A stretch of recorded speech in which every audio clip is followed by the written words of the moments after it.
Stream. Well, I guess my second attempt, but my first real attempt. So the plan is to mix tracks and to stream me mixing the tracks. And I'll stop and explain some things as I do it. But I'm just kind of tired of reading all this misinformation, and there's so many people confused about what mixing is and how it works. And I figure the best way to deal with that is to just show people how I mix and to talk about my decision-making process. So today, though, I'm not mixing a track. I want to test this system out.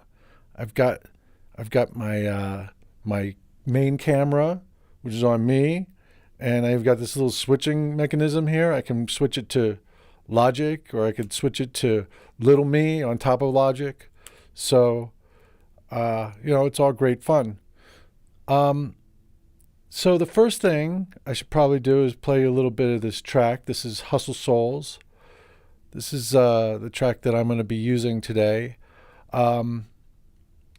Basically, I want to prove that it doesn't really matter what level you bounce your mix at, because there's a lot of people online that are saying, oh, you need to bounce your track at -6 dB because that gives the mastering engineer headroom. So, where it comes to headroom, 0 dB is the line, not -6 dB. But there's people that are convinced, they're absolutely convinced that -6 somehow will sound better than bumping your mix up to nearly 0 dB, which kind of defies logic, seeing as when it's mastered, it's going to bump up to 0 dB, right? Anyway, okay, so let me play you a little bit of this track. This is Hustle Souls. The song is called Let Live. The drummer sings this particular track. It's a New Orleans style track. I'm going to play you a little bit. I'll probably play you up to the solo, so here you go. Whoops. Still learning. Here we go. Let's try this.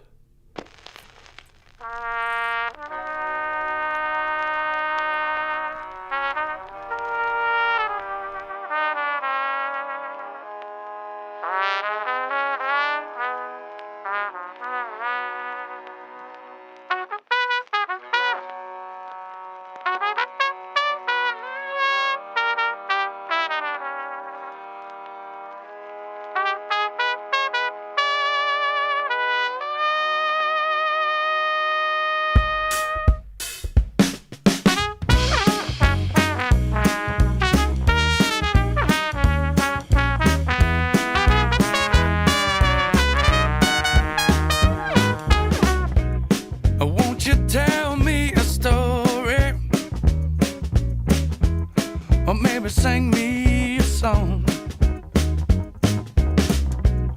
'cause I've been dreaming about a world I used to know and wondering what went wrong.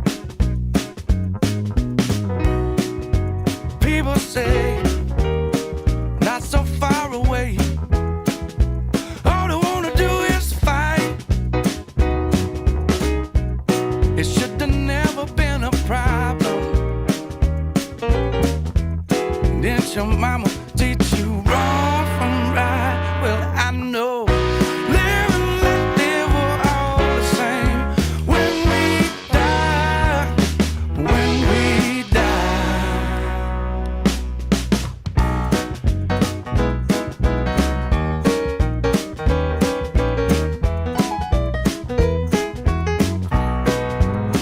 Okay. All right. So what you're listening to is basically my mix, my final mix. I'm actually using slightly different mastering plugins here on this particular session, but I'm going to turn off the limiter and the gulf host for this particular experiment, because here they are here. Because the gulf hosts, doesn't do the same thing every time. It's slightly random. It reacts in a slightly random way. So if I were to bounce mixes with the Golfos on, which is like this, it kind of does this automatic 1,000 EQ moves every second or something like that. I don't know. All I know is when I put that on, it sounds more like tape to me. It makes the frequencies pop out to the left and the right, the high frequencies, so it widens it. So I use that kind of like tape. And then I'm using the FabFilter Pro L2 as my limiter. But for this, we're not going to use that at all. So first thing I want to do is, let's find a spot. We'll go to the outro solo because I think that's the hottest point in the track.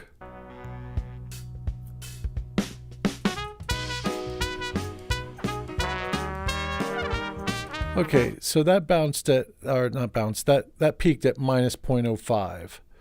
And I'm just going to take a quick look at the peak meter.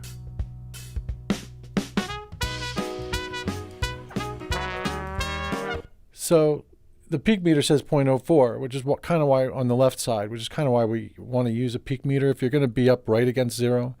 You know, there is reason not to go up all the way to zero. So on this one, we're at minus 0.05. I'm going to bounce this little snippet of this track, and let's get rid of these. These are from my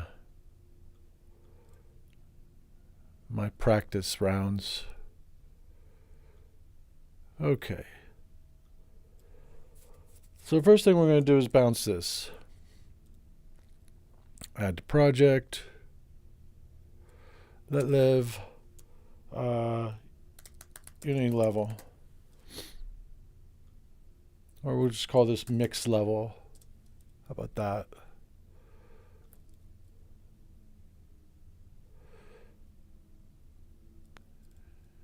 And then we're going to add a gain plugin to our 2-bus.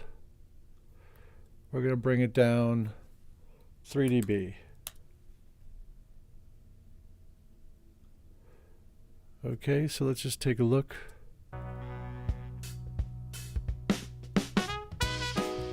Now we're peaking at minus 3.5. So let's bounce that.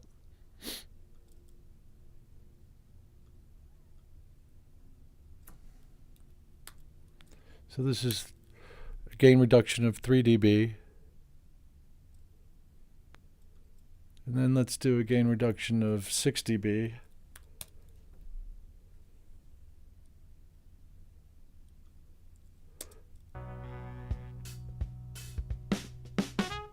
As you can see, we're at minus 6.5. We'll bounce that. Actually, why don't we, let's make it minus 6.5 so we can stay under the new zero. The new zero of 6 dB. Here, I'll show you.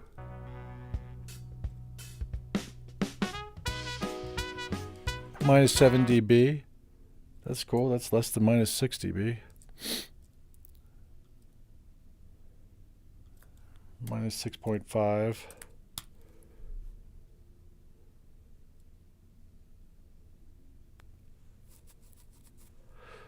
All right. So let's bring these snippets of mix into my session here. Put the minus 3 here.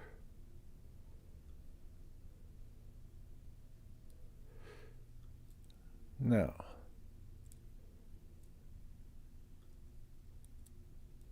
let's see what we got. We're on output 3 and 4 here. The beauty of being on output 3 and 4 of on my converters is I'm not going through anything here.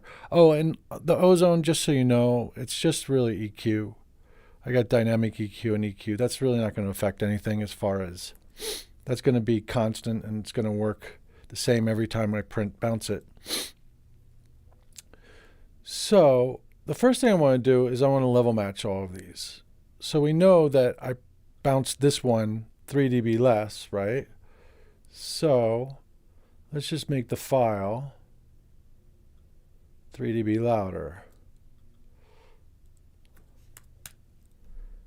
And now they're the same level. And then this one, we did minus 6.5, right? So let's add 6.5.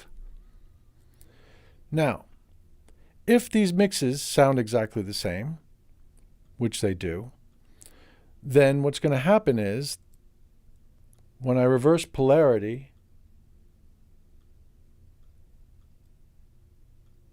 so that's reversed polarity. Just to show you, that's the plug-in normal, that's the inversion, left and right. When I play these two mixes together, they should null. That's if they're exactly the same. If there's any difference between the mixes, like if for some reason when I bounced at minus 3 lower, or when I bounced at minus 6.5 lower, right? Then they're not going to null because one sounds better. So let's just see what we got. And you're hearing nothing. And the reason you're hearing nothing is because I have to turn on my high-low 3 and 4. Apologies.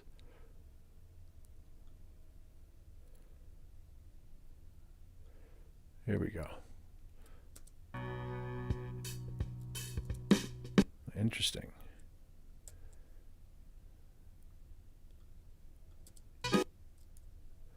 Yeah, for some reason the fills, something weird happens on these fills. Happens at the front too.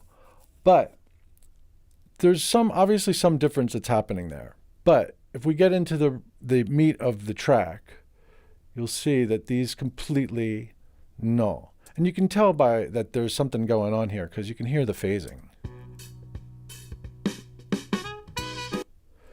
And then it just goes away. So I'm not exactly sure. I should have probably chosen just this section for you, but as you can see, it's nulling. If I take this gain plugin and power it off, the music comes back. And that's because you'll see it's 1.7. It's loud, it's hot, because we've got 2. But if I put that out of phase or reverse polarity, it's good to use the proper terminology, then it disappears. And now let's see. Let's take a look at this minus 6 one, and let's match it with this. Let's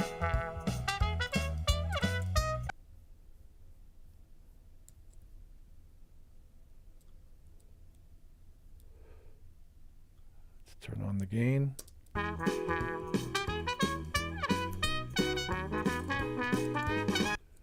Yeah, something's happening here.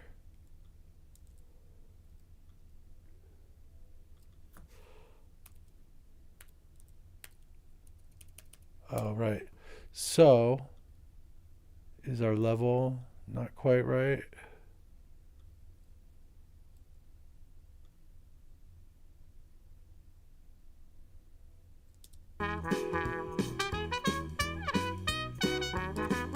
Let me bounce that one again.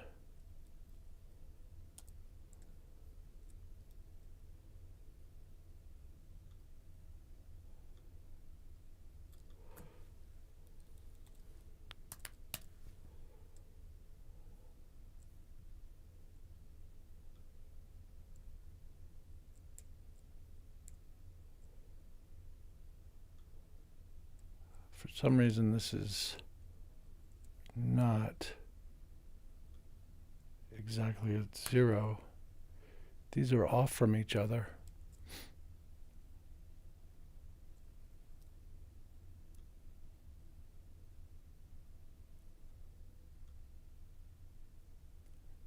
Fascinating.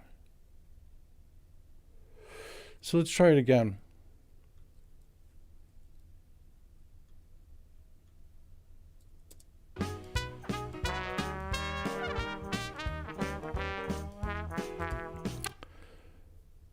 So let's make this 0.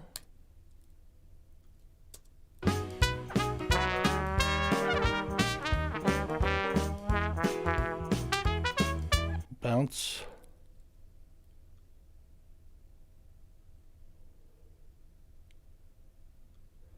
There's mix 2. And then let's take away 3 dB.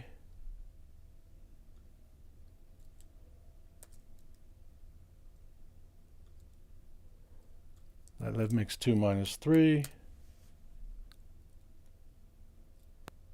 And then let's take it down 6 dB.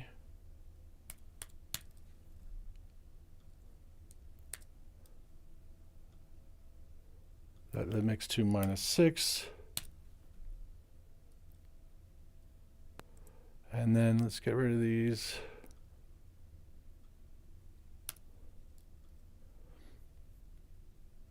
And let's bring these in.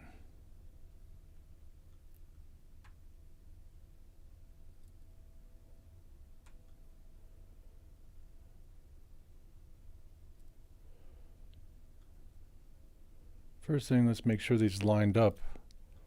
I have no idea why they didn't line up, that last one. But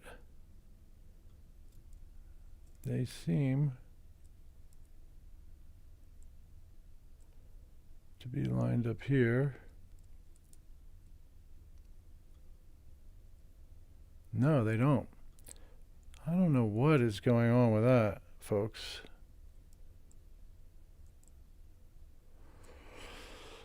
But let's bring the gain up 6 dB and see if I've managed to line these up.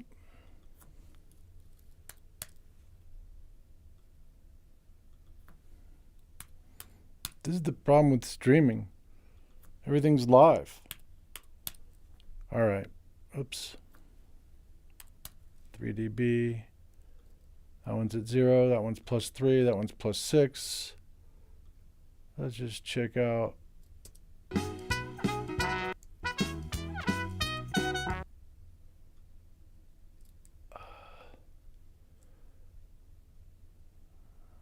Wow. That is bizarre.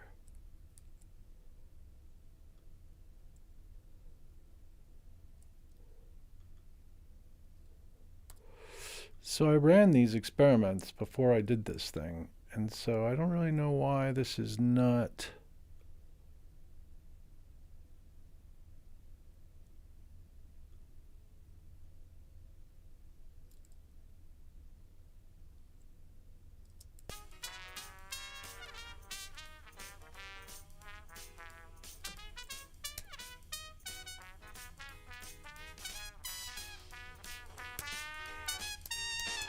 moving this by samples right now.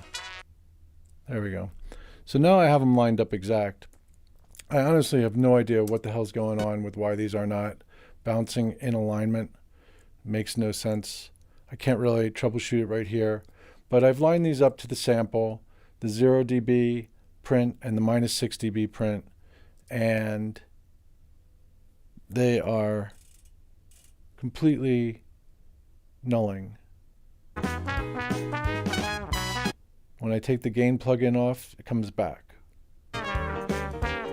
Okay, so they're exact. And I already showed that this one nulls. So you can't say that bouncing at minus 6 dB sounds better because it sounds exactly the same as the mix that's printed at minus 0.05.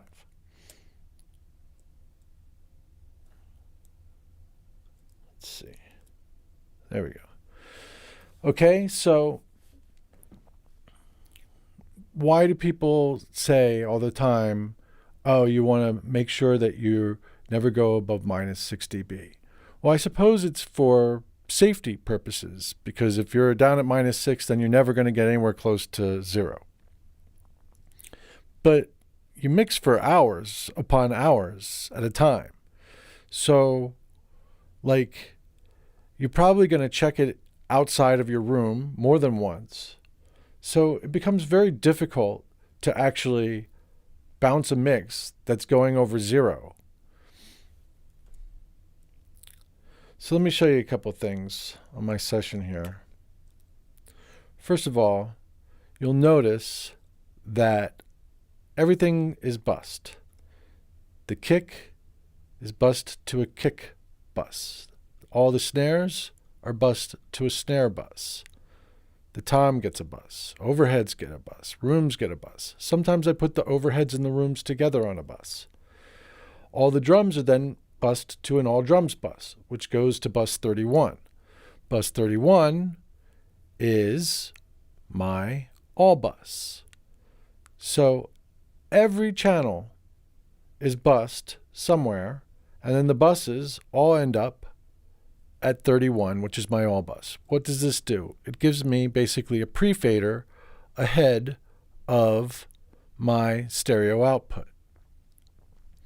So this is what it looks like. Let's go to this solo again.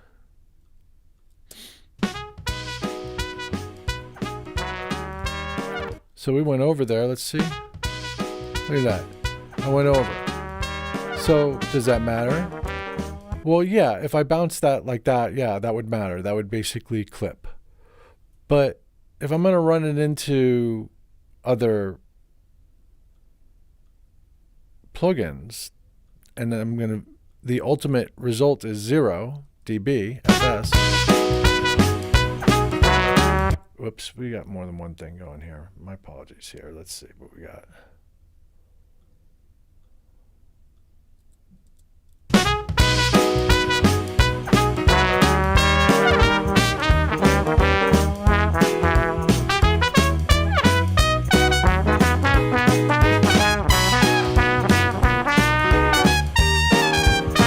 Okay, so through my mastering plugins, I'm at minus 0.03. Well, that's what it's going to be when it goes to the streaming sites. It's going to be at minus 0.03. So, printing at minus 6 is safe, I suppose, but as long as you're not going over 0, you're safe. The other problem is if you go and you take your minus 6 dBFS mix that has no limiting on it whatsoever, and you play it in your car, you're going to have to turn your car volume all the way up, and you're going to hear all sorts of line noise because it's too low. You can't listen to it like that. In fact, if you're going to put it in the car, you really kind of need to put a limiter on it. I like this L2. I like the Ozone one too.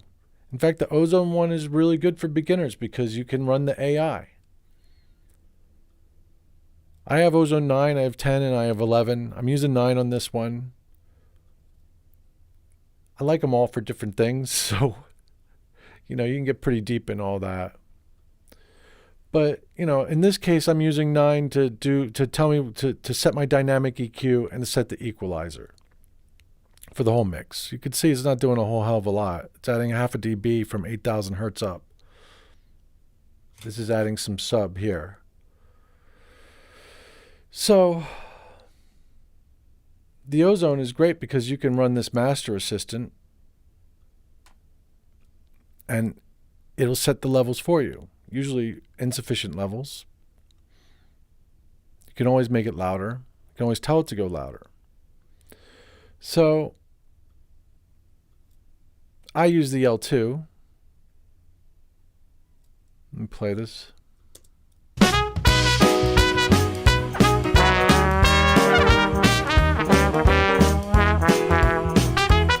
You can see it shows me my short-term LUFs. I can show integrated LUFs too. I can play it from the beginning of the song and it'll tell me what my integrated LUFs are. I don't really care too much about my integrated LUFs. What I care about is how it sounds. And I kind of care about the short term because if the loudest section of the song is going to -5, that's probably too much. And so, I can use that as an indicator. Anyway, you kind of want to throw a limiter on your mix at least before you go check it out in the car. And the more aggressive you are with the limiter, the more it will change your balances. So here, let me just do a little bit here.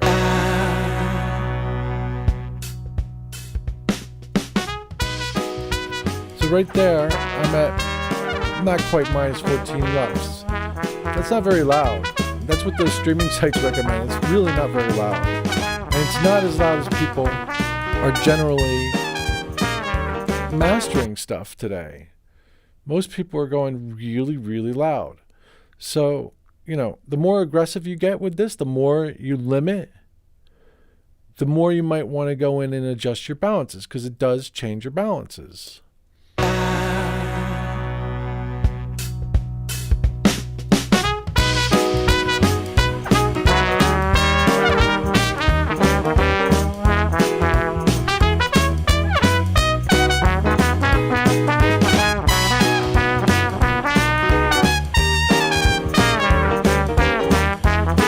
So that's really, really loud there. That's louder than I had it.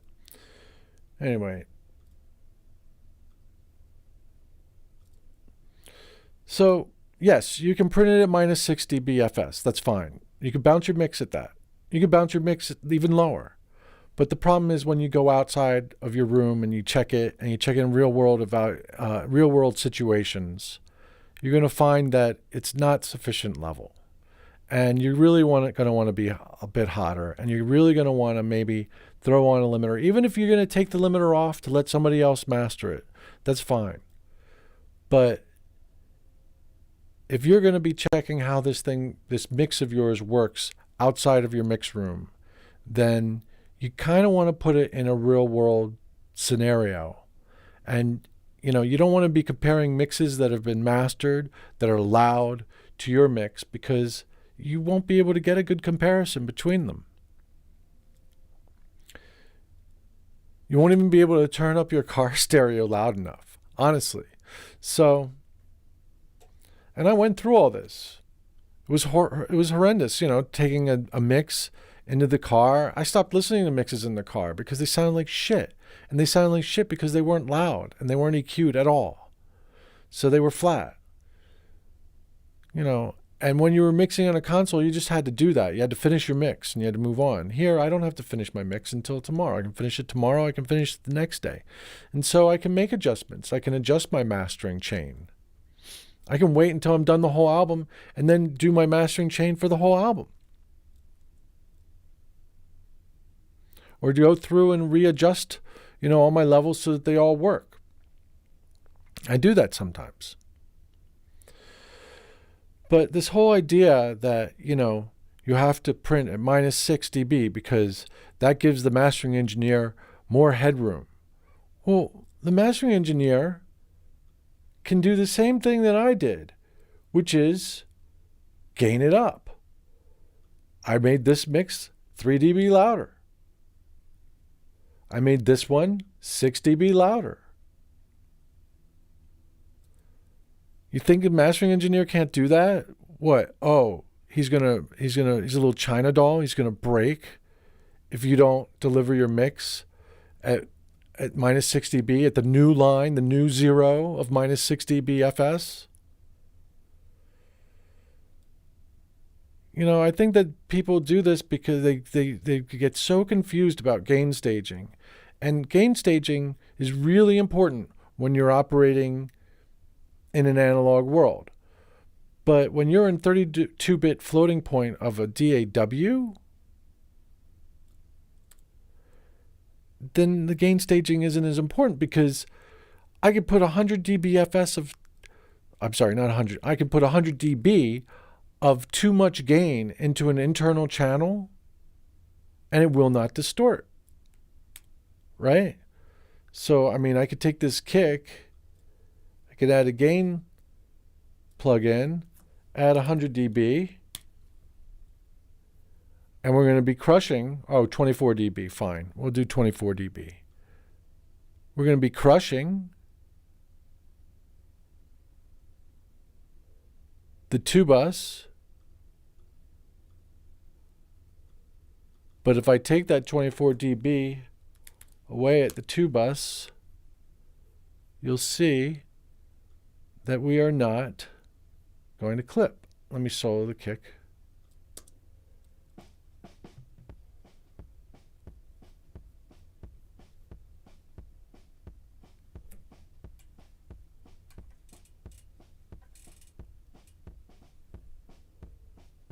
What happens if I take this gain knob off? Oh, we can put more than here. Let's do this. Let's add 48 dB too much.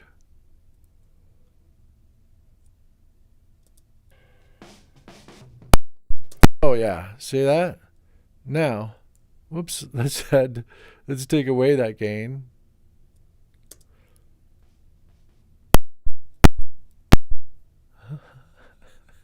I apologize. Let's see. That's plus 24. That's plus 24. It's 48 dB, too much gain. That's minus 24. That's minus 24. I don't even know why it's having a problem now. All right, let's do it before the compressor.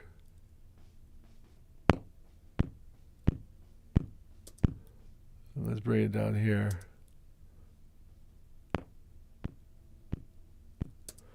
Okay, well, that's a failed experiment. I don't even know what to tell you.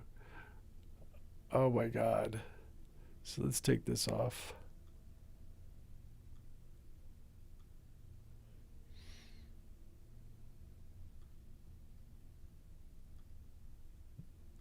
Let me take this off.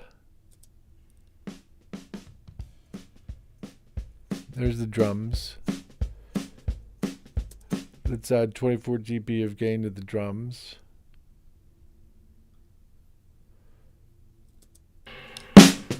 All right, now we're definitely hitting the two bus too hard. Let's take away 24 dB off the drums.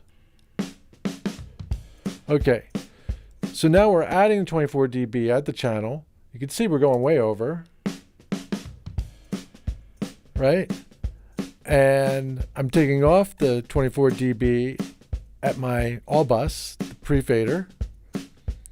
And so I'm going at minus 6.7 dBFS on my output at the stereo output. We've got no distortion.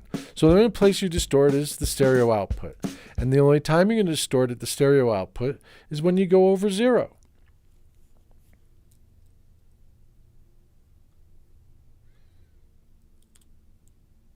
That's it.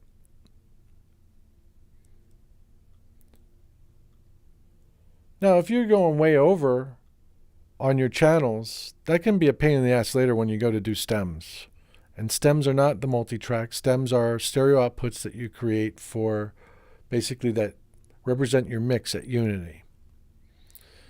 So if my internal channels are in the red, then that can cause me problems. It can be a pain in my butt because then I gotta lower the gain and I gotta make sure all the gains are at Unity. I'm gonna have to do it on everything. So the whole idea of starting your kick drum at minus 18 dBFS, that's fine. The whole VU thing is ridiculous. I'll get more into that in future videos. But despite the technical issues with demonstrating this, I wanted to try this stream function out. I should see if anybody's put any comments up, I guess. Let me test that out too. So if you're watching this stream right now, you're helping me. Let's see. Your red chairs are really cool. Hello from Malaysia. Maybe you had some kind of parallel on the kick and that's why the first experiment didn't work. Yes, thank you. I did clearly show that. Great to see you streaming. All right.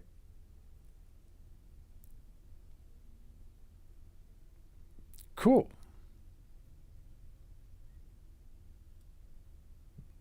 Let me go to Facebook and look there.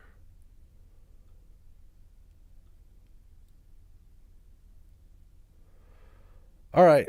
So, when I go to stream a mix, that's going to be hours long stream. And I'm not exactly 100% sure how I'm going to do it because a lot of times I don't finish a mix in a day. It's not like it was. If I'm mixing an album, I'll work on a mix for a while. I'll work on the first mix and get it so that it's happening, so that it's so that I've got a good, decent initial mix, and then I'll go a lot of times to the second one and start. Sometimes I'll finish the first mix completely so that I have a template that I can use for the rest of the album. Sometimes that's not really necessary. If I do a template and then I'll start hitting all the other ones and I'll mix them. So I'm jumping around. A lot of times I'll mix a whole album at once. So I'll get everything up to so that it's all working, every song, so it's all working the mix. And then I'll go in and start refining each one. And if I get kind of bored, I'll go to another track. Or if I get stuck and I just want some time away from a track, I'll go to another track. So I don't really mix a song and finish the mix that day. I like to go back the next day, and particularly since I'm mastering it too. So, because I may change my mastering settings a little bit as we go further in the track. A lot of times I won't make the track quite as loud as I might for the final, for the evaluation. Because if I go too loud, I can't dial it back because people get used to it being too loud. And then they're like, wait, why is my song so soft now? So I can't do that. I always want to go push it to louder. So I think that what I'm going to probably do is mix for a few hours. I may take breaks and then pick up the stream again maybe the next day. I'm not sure whether I'm going to schedule these streams. At the moment, there's no schedule. I have to say it's very interesting just chatting to a camera. I feel like those guys on TMZ who sit there and talk shit about people all day long, except I'm not talking shit about people, and I'm not going to talk shit about people. But I feel like them for some reason. I'm just talking bullshit. It's just people get paid to just fucking talk bullshit.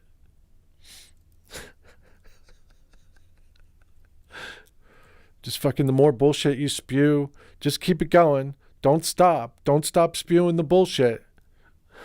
Okay? Well, that's going to be me. I'm just going to spew bullshit for hours. Maybe I'll mix a little bit in between. Anyway. I got my little switcher here. Check this out. This is 3. And then I have a monitor down here because I realized yesterday that one of my practices, I was circling shit on Logic and going like this, but this is the screen that was showing, right? So I couldn't monitor myself. So I had the wrong screen on. And so nobody was going to be able to see what the fuck I was doing. So, that's a problem. So now I've added this. I've got this screen down here. It looks like I'm looking down when I look at it, but I can just look at it momentarily and see that I'm on the screen. I can see if I've got things muted. Look, I can mute my mic. That's kind of nice, right? I'm muting my phone now. Anyway, so enough silliness. That's my first stream. Hopefully you enjoyed it. Comments are welcome. I do want to refine the process a little bit. So over time, I'm sure my streams will get better and slicker. But for now, this is it. So now I'm going to go watch it. I'm going to go watch myself and evaluate and see if this was any good. And whether it's good or not, it doesn't really matter because I'm going to keep doing it until I am good. So how about that? All right. Hopefully you all enjoyed it. I should get the mix from I'm gonna do a mix of Crave Amico mix of one of their earlier tracks that I did not produce. I produced their latest album, and they're gonna give me a track from the first album to mix. This will be my experiment. Normally, I'm just gonna mix stuff that people hire me to mix, and if they want me to stream it, I'll stream it. But for my first stream, I'm just gonna grab something that I'm semi-familiar with anyway. I'm familiar with the song, and see if I can bring it home for you all live.